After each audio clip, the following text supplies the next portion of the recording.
This video might irk some people, but I gotta give you truthful content because, I have to. Even if I like these people, I have to give what the facts are the facts.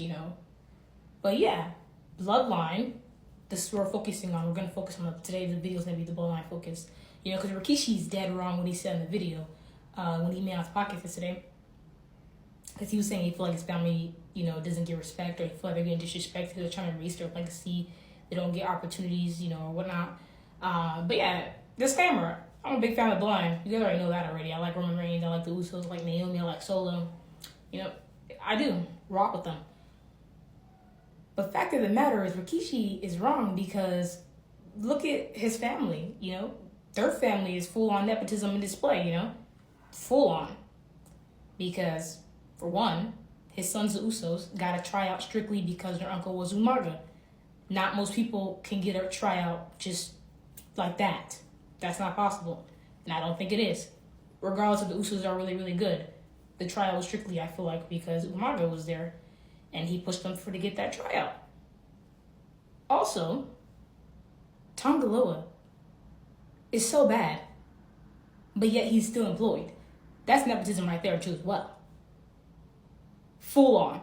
Tongaloa, Botchaloa, he's funny. Hysterical, his botches, but everyone know good and damn well he should not have a job still. You crazy if you think that. And then also on top of that too, Jacob Fatu, he has a history, criminal activity that he's done.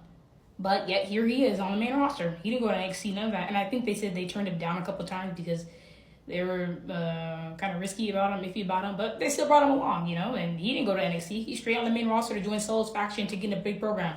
Boom right there, another nepotism right there. And then also too, the Usos. How many times have they got DUIs? Like Jimmy. How many times that dude has DUIs? I'm a big fan of Jimmy. You guys already know that. But truthfully, how much DUIs Jimmy got? And he didn't get released. Most people, you got DUIs like that, Vince would have kicked you out already. But no, they didn't because Jimmy is a part of the NOI family and he's connected, so they didn't release him. Most people who were not connected with family or nepotism, they would have lost their job already. But yeah, and it's like, bro, the Bloodline story got so much showcases and they still get showcased today in multiple things. The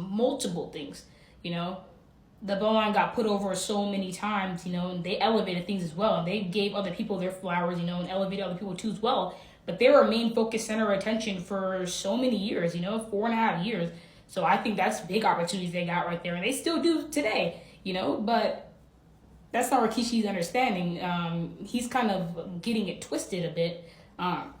Instead of him screaming, he needs to analyze what's really going on. And then also, too, boom, The Rock's daughter, Ava, and she's a general manager for NXT. That's nepotism right there, too, as well. It's just like you already got a general managing job and because your dad's The Rock. That's nepotism right there, And again, this is not to attack their family whatsoever. I'm just, giving the truth, responding back to what Rikishi said, because I feel like he's not telling the truth if he's, going off and saying all that. So this is just my personal opinion, what I think about what Rikishi said.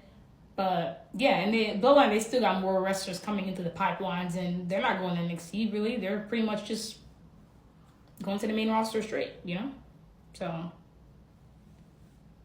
tell me your thoughts in the comments, really, because I don't think I'm tripping.